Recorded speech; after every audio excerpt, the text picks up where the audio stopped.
ಪ್ರೀತಿಯ ಸನ್ಮಿತ್ರರೇ, ಜೀವನದಲ್ಲಿ ಅದೆಷ್ಟೋ ಕಷ್ಟ ನಷ್ಟ ನೋವುಗಳನ್ನು ಅನುಭವಿಸಿದಂತಹ ನಾವುಗಳು ನಮ್ಮ ಮಕ್ಕಳನ್ನು ಕಾಣುವಾಗ ತುಂಬ ಸಂತೋಷದಿಂದ ನಮ್ಮ ಜೀವನವನ್ನು, ನಮ್ಮ ನೋವುಗಳನ್ನು, ನಮ್ಮ ಕಷ್ಟಗಳನ್ನು, ನಮ್ಮ ದುಃಖಗಳನ್ನು ಮರೆಮಾಚಿ ಬಿಡುತ್ತವೆ. ಯಾಕೆ ಗೊತ್ತಾ?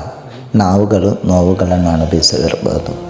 ನಾವುಗಳು ಹಲವಾರು ಸಲ ಹೊಟ್ಟೆಗೆ ಅನ್ನವಿಲ್ಲದೆ ಕುಳಿತಿರಬಹುದು. ನಾವುಗಳು ಹಲವಾರು ಸಲ ನಮಗೆ ಬೇಕಾದ ವಸ್ತುಗಳನ್ನು ಖರೀದಿಸಲು ಸಾಧ್ಯವಿಲ್ಲದೆ ನೋವುಗಳನ್ನು ಅನುಭವಿಸಿರಬಹುದು. ಆದರೆ ನಮ್ಮ ಮಕ್ಕಳು, ಪುಟ್ಟ ಕಂದಮ್ಮಗಳು ಯಾವುದೇ ನೋವನ್ನು ಅನುಭವಿಸಬಾರದು. ಈ ಪ್ರಪಂಚದಲ್ಲಿ ಅವರೆಲ್ಲರೂ ರಾಜರಂತೆಯೋ ರಾಣಿಗಳಂತೆಯೋ ಜೀವಿಸಬೇಕು ಎಂಬುದಾಗಿದೆ ಪ್ರತಿಯೊಬ್ಬ ತಂದೆ ತಾಯಿಯ ಮನಸ್ಸಲ್ಲಿರುವುದು. ಅದೇ ಅವರ ನಮ್ಮ ಎಷ್ಟು ದೊಡ್ಡ ನೋವುಗಳಿದ್ದರೂ ಅವರ ಮುಂದೆ ಆಟ ಆಡುವಾಗ, ಅವರ ಮುಂದೆ ಬಂದು ನಮ್ಮೊಂದಿಗೆ ಮಾತನಾಡುವಾಗ ಆ ನೋವುಗಳೆಲ್ಲ ಮರೆಮಾಚಿ ಮುಂದೊಂದು ದಿನ ನನ್ನ ಮಕ್ಕಳು ನನ್ನನ್ನು ಎಲ್ಲ ರೀತಿಯಲ್ಲಿ ನೋಡಿಕೊಳ್ತಾರೆ.